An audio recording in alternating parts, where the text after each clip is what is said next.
tadinya si orang misalnya suami, ibu prasangka buruk sama suami, yang tadinya dia tidak mau berniat apa-apa, entah kenapa jadinya dia lakukan sesuai prasangka ibu.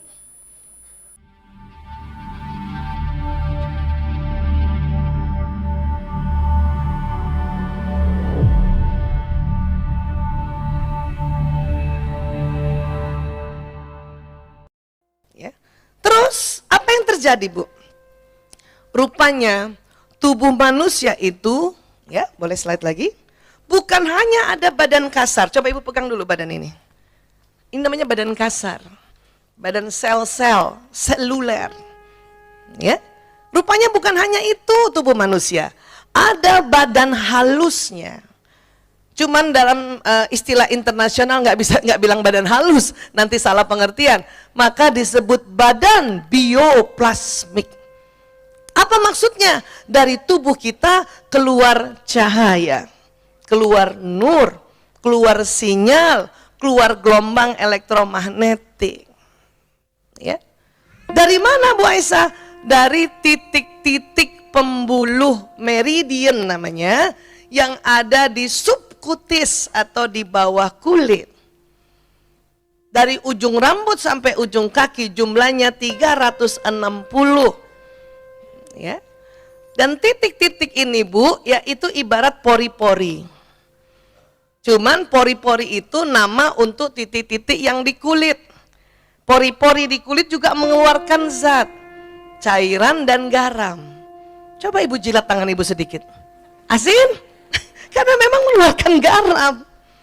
Nah, ada pori-pori yang di bawah kulit, tapi disebutnya bukan pori-pori, disebutnya pembuluh meridian. Ini mengeluarkan cahaya. Dari mana? Dari sel tubuh yang diproses. Dari sel tubuh yang diproses. Ya, kalau kita cerita ini, wah itu bisa 2 semester. Sekarang ibu rasakan saja. Oh, dari sel tubuh. Ya, dari makanan yang diminum, yang dimakan, minuman yang diminum, itu dia. Dari situ dia keluar. Ya, cahaya ini keluar. Diproses luar biasa. Dan pembuluh meridian yang bulat-bulat itu, Bu, dia berputar berlawanan arah jarum jam. Kalau ibu taruh jam di sini, ya, nah, putarannya berlawanan arah jarum jam, ya, seperti orang bertawaf. Dia bertawaf memang, Bu. 360 ngeong, ngeong, ngeong, ngeong, ngeong, ngeong, gitu, Bu. Kadang putarannya cepat. Kalau putarannya cepat itu berarti sinyal yang keluar semakin panjang, semakin cepat. Kadang putarannya lembat, sudah mulai tersendat-sendat. Ibu percaya tubuh kita mengeluarkan nur, cahaya, gelombang?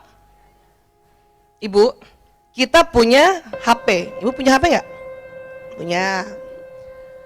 Gadget atau HP ini dulu tahun 1973 ditemukan oleh perusahaan HP. Ya, ini juga bukan di endorse, cuma sejarah saja. Motorola, pernah dengar itu? Ada salah satu anak buah Motorola tuh cerdas, kini diberi petunjuk juga oleh Allah, ya, walaupun bukan non muslim, dia non muslim. Ya, tapi orang kalau ada ilmuwan berniat meneliti tentang alam semesta, Allah beri petunjuk. Ya, nah, Martin Cooper itu waktu membuat telepon genggam terinspirasi dari tubuh manusia yang dimana ada badan selulernya, ada badan bioplasmiknya. Cuman tahun dulu itu 73, telepon genggam sebesar batu bata. Siapa yang punya ayah punya telepon genggam sebesar batu bata? Oh, pasti orang yang berada itu. Karena mahal. Ya Allah, itu gaya banget tuh ya, biar kata sebesar batu bata, bangga banget taruh di semua. Akhirnya berproses, tiap tahun teknologinya semakin kecil. Pernah satu ketika pager, tahu ibu pager? Nggak bisa ngomong langsung, dia bunyi aja, tininit. Baca, hubungi rumah, telepon rumah. Pernah Bu satu masa begitu? Berarti kan buat kita yang umur-umurnya yang lahir tahun 50, 60 sudah melewati masa-masa teknologi beragam-ragam, ya. Mulai dari telepon yang diengkol, Ada Bu? Sampai yang sekarang. Allahu Akbar. Nah, telepon genggam ini ya, ini bekerjanya kayak tubuh manusia. Cuman karena di sekolah kita hanya belajar badan seluler, badan kasar, tidak belajar badan bioplasmik, maka kita ya jarang tahu bahwa tubuh manusia adalah gadget alam semesta yang Allah ciptakan yang luar biasa, yang sinyalnya luar biasa, Bu. Ya, jadi sinyal ini Allahu Akbar keluar dari tubuh kita. Memang nggak kelihatan dengan kasat mata. Itu kebijaksanaan dari Allah, karena Allah Maha Bijaksana. Karena kalau ibu lihat sinyal ibu keluar benar-benar kelihatan, ya ribet Bu, ribet. Belum lagi sinyal dari providernya ibu. Nanti ibu kerjanya begini dong. Mau kemana itu sinyal? Begitu. Maka Allah kasih kebijaksanaan, nggak usah lihat. Ya, ini sinyal ini. Ini ada ilmunya nggak Bu Aisyah? Ada. Ini ilmunya namanya fisika kuantum. Allahu Akbar. Ya. Bahkan seluruh titik-titik, bahkan persendian. Nah, Ibu, untung badan kita ada daging sama kulit. Kalau Ibu foto kayak gitu sebetulnya. Jangan sok-sokan. Kalau Ibu sarang yuk, tuh bentuknya kengkorak. Aslinya begitu Bu, kita Bu. Itu sendi-sendi itu juga 360. Ya 360 itu berupa putaran. Ya. Nah, jadi tubuh manusia karena berlapis-lapis, ya, itu saking Allah membuat manusia itu sempurna. Ya, berlapis-lapis. Maka nggak kelihatan lagi kalau ada sinyal, padahal sinyal ini berpendar-pendar dari tubuh manusia. Allahu Akbar. Tidak pernah berhenti. Kalau berhenti, maka sinyal ini akan kembali ke Allah Subhanahu wa taala dan badan seluler kita kembali ke tanah. Itu nggak pernah berhenti, Bu. Tapi panjang pendek bisa. Bahkan sebetulnya sinyal gadget kalah dengan sinyal tubuh manusia. Ibu bangga-bangga punya HP 4G, 5G. Sinyal kita ya 4000G. Ibu bangga-bangga punya HP yang canggih, tapi ini masih kalah. Sinyal HP ibu belum bisa tembus alam barzah. Tapi sinyal manusia, ya boleh kasih sinyal lagi, itu tembus alam barzah, tembus alam rahim. Ya. Kenapa? Karena sinyal inilah yang akan membawa pesan doa, Ibu. Makanya tadi kenapa saya buka pertemuan kita dengan cerita-cerita unik, lucu dia tentang pengalaman saya. Maka pada saat saya doa, ya Allah, saya mohon ya Allah, bila Engkau beri rezeki ya Allah, saya punya laptop itu untuk berdakwah ya Allah. Sinyal saya, ya Allah kasih, ya sinyal saya, Allah izinkan untuk menuju ke suami saya. Makanya dia tergerak, ya, walaupun saya bukan minta pada beliau. Cuman rupanya sinyal ini bisa di drive, tahu di drive Bu, dikemudikan untuk seseorang untuk sesuatu. Dengan cara apa? Sebut namanya dan bayangkan orangnya. Ya. Makanya setelah belajar kembali ini, mulai saat itu saya bukan hanya berdoa ya, hanya untuk misalnya beli sesuatu, tetapi memang saya tujukan pada suami saya. Ya Allah, saya kirimkan doa ini pada suamiku Priyanto bin Sismadi. Kenapa harus pakai binnya Bu Aisyah? Karena kadang nama seseorang cuma satu, kayak nama suami saya cuma satu, Priyanto. Kalau saya bilang ya Allah saya kirimkan doa ini untuk Priyanto, maka Priyanto seluruh Indonesia terkirim doa ini. Makanya harus pakai bin Sismadi. Barangkali ada dua nama Priyanto Sismadi, makanya kenapa Islam ajarkan sampai kakeknya lagi. Oh, saya kalau doa lengkap buat suami saya Bu. Ya Allah, saya kirimkan doa ini untuk Priyanto bin Sismadi bin Parto di Mulyo. Nama kakeknya di bawah. Karena beliau orang Jawa ya. Iya. Kemudian saya bayangkan wajahnya. Kenapa seperti itu, Bu? Ya, nih Bu, perhatikan dulu. Sinyal ini keluar dari seluruh tubuh, dahsyat. Dan yang paling dahsyat lagi, keluar dari kolbu. Para ilmuwan mengatakan sinyal yang keluar dari jantung, dari kolbu 5.000 kali lebih kuat daripada dari otak dan dari seluruh tubuh. 5.000. Allahu Akbar. Ya, ini. Dan salah satu fungsi dari kolbu, ya, Ibu, kalau saya bilang pikiran, itu kira-kira kerjanya di mana? Pikiran, di otak. Perasaan, di mana? Kolbu atau jantung. Maka perasaan ternyata lebih kuat, lebih kencang sinyalnya dibanding pikiran. Dulu banyak ibu-ibu merasa terhina kalau ada orang bilang, kalau perempuan mah perasaannya doang yang lebih besar dibanding pikirannya. Sekarang ibu nggak boleh merasa terhina, Bu. Justru karena perasaan kita lebih besar, maka kalau ibu berdoa, wow, dahsyat. Masya Allah, perasaan ibu. Saya sekarang malah bangga kalau dibilang perempuan perasaannya lebih kencang dalam hati saya 5.000 kali. Maaf ya. Bukan berarti laki-laki gak punya perasaan, tapi perempuan memang Allah buat kolbunya, kekuatannya itu lebih dibanding pikirannya. Ya, maka hati-hati juga perasaan, Bu. Kenapa? Selain doa, ya, sinyal ini membroadcast niatan juga. Dan selain itu prasangka. Nah ini hati-hati prasangka, Bu. Doa, insya Allah kalimatnya pasti baik, betul Bu? Niat 90% baik. Karena ada orang juga 10% niat, misalnya menipu, niatnya udah jelek kan? Nah, kalau doa pasti baik 100% insya Allah. Pasti positif. Niat 90% positif. Prasangka, ini 50-50 Bu. Maka mengapa ada namanya suuzon dan husnuzon. 50-50.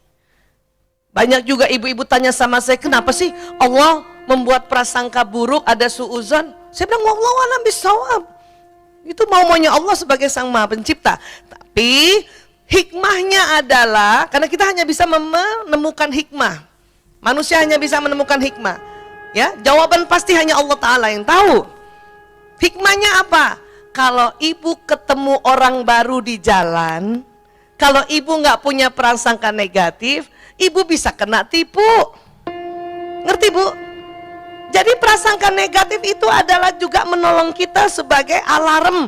Kalau ibu ketemu orang jahat di luar sana, ibu nggak tahu siapa. Tiba-tiba dia ngajak ibu bisnis, minta modal dari ibu, ternyata penipu. Itulah makanya ada prasangka negatif itu muncul. Ya, terereng, tunggu sebentar.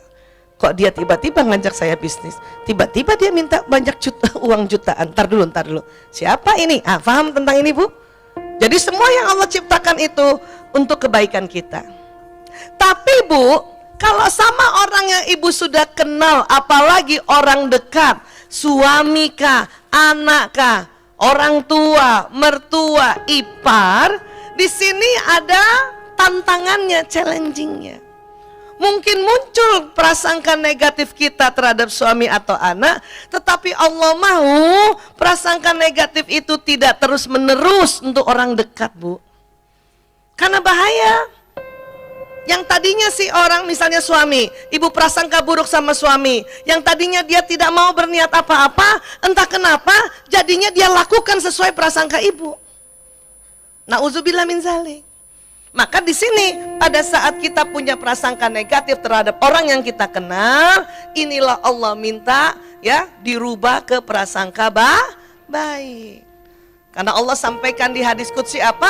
Aku mengikuti prasangka hambaku. Pernahkah ibu suatu ketika nih sebelum belajar atau entah kenapa, jangan-jangan terutama ibu-ibu yang mungkin suaminya keluar kota, udah lama nggak pulang, udah lama nggak ngasih kabar, ada apakah?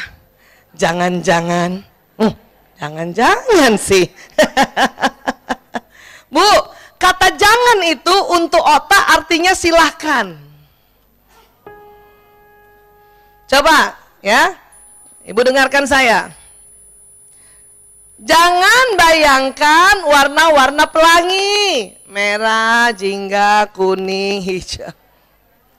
Apa yang terjadi? Lah dia bilang jangan. Memang jangan artinya sila. Itu ilmu otak tuh. Nah kalau ibu bilang jangan-jangan, artinya dua kali.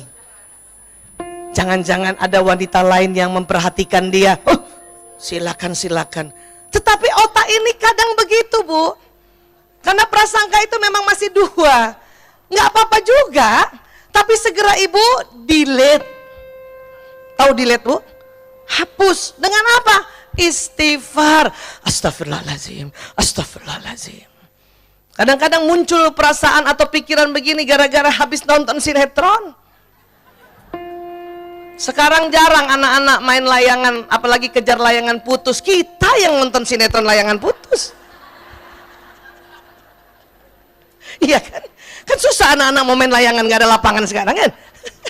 Paham ya Bu? Maka astagfirullahaladzim. Ibu suatu ketika misalnya anaknya disuruh pramuka, mau camping, musim hujan. Lagi naik mobil, bus. Apalagi kemarin ada berita bahwa ada bus kecelakaan. Banyak ibu-ibu dia udah nganter anaknya, dadah, fi amanillah nak. Udah ngomong fi amanillah, masih juga otaknya, jangan-jangan jalan licin nanti kepleset. Kebayang nggak kalau misalnya satu kelas 30 anak, 25 ibu mengatakan begitu, itu bahaya. Ya. Maka kalau ibu bilang fi amanillah, dalam perlindungan Allah, itu ibu udah bayangin baik semuanya.